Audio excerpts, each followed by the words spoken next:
सो gas Pakistan के बलूचिस्तान प्रांत के क्वेटा के पुलिस लाइन में रविवार को हुए विस्फोट में कम से कम 5 लोग घायल हो गए। इनमें ज़्यादातर पुलिसकर्मी ही थे। हालांकि विस्फोट में पाकिस्तान के कप्तान बाबर आजम और पूर्व स्टार ऑलराउंडर शाहिद अफरीदी भी बाल बच गए। बाबर और शाहिद अफरीदी समेत कुछ पाकिस्तानी प्लेयर्स विस्फोट से कुछ ही दूर स्थित नवाब अकबर स्टेडियम में पाकिस्तान सुपर लीग का प्रदर्शनी मैच खेल रहे थे।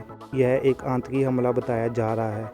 सो गैस अगर वीडियो आपको अच्छी लगी तो मेरा चैनल सब्सक्राइब जरूर करना। धन्यवाद।